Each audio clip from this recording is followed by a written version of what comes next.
Hernandez, and I will be talking about the vaginal microbiome today. So, the vaginal microbiome is actually very interesting. It is a communities of bacteria, fungi, and viruses. Now, the functions are to protect the female reproductive system.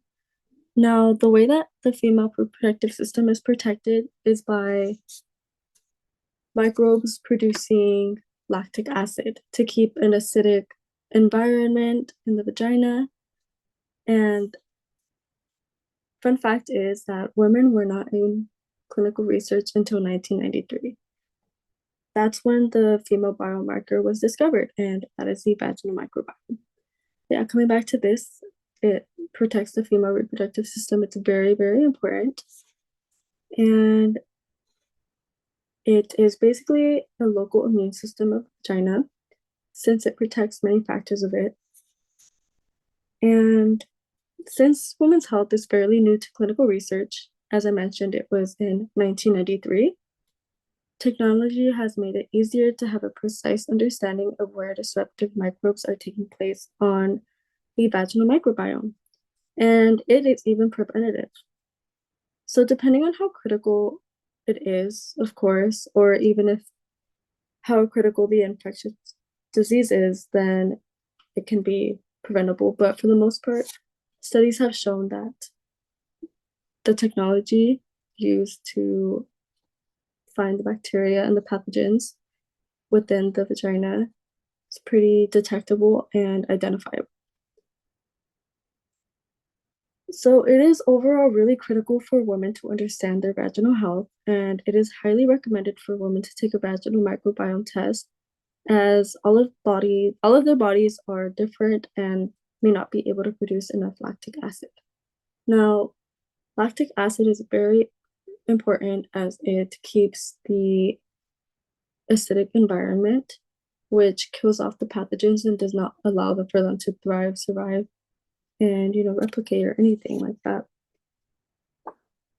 Some common health issues in women are bacterial vaginosis, yeast infections, and these are vaginal infections. IVF failure, preterm birth, STI acquisition, cancer progression, and usually many women see an OBGYN or their primary healthcare provider, after seeing their unusual color texture of the vaginal discharge, which is pretty normal, but the fact that there may be many things going on within the vaginal microbiome, and for a woman to physically see the color of the discharge to actually push them to go and get themselves checked is pretty dangerous because by that time it might even be too late. So yeah, that is why the importance of women's health kicks in. There are many infections that may be caused if the vaginal microbiome is disrupted by these infectious microbes. And there are many, many infectious diseases. I've seen a study by Evie that there are 770 plus infectious diseases. And as I said before, they can be preventable with respect to how serious or how deep it is. So those were the common infections, as I did mention, and these infections can be caused by a throw off in the pH. So an important thing for women to do is to not wash their vagina with soap, as it can throw off their pH. And the pH range should be from 3.5 to 4.5. So if a woman washes their vagina with soap, it will throw off the pH, which is really important for them to wash with lukewarm water. And with that being said, no water inside the vagina. So to receive treatment for bacterial vaginosis, it is very expensive. And even after the treatment, it can occur. There's a study up to 80% of the women that do have it, up to 80% of the women, the 30% that have bacterial vaginosis, get it again within the 9 months. So it's very, very common. And of those 30%, they get them. There are microbes in this microbiome that support production of lactic acid, which is the goal.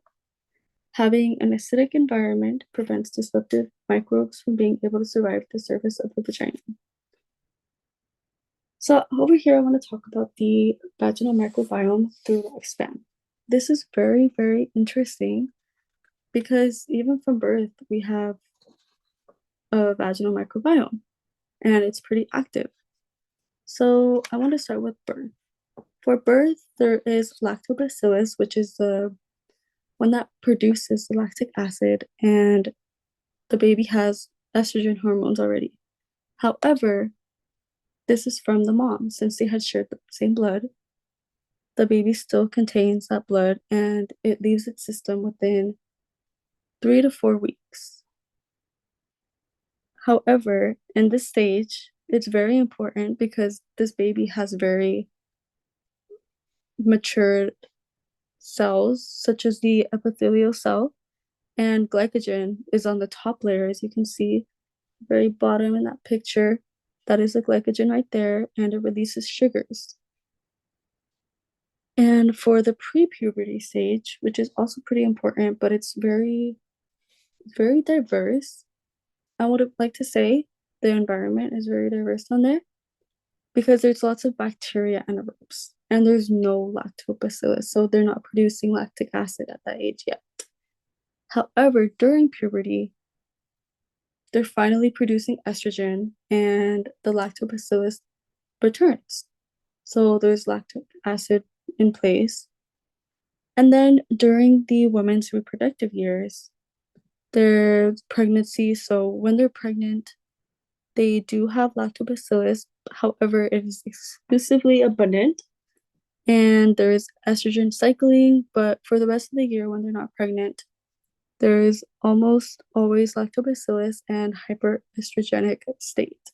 So that's pretty important to see. And then during menopause, then they start to begin losing estrogen and lactobacillus. So there's no, hormone and there's no lactic acid production.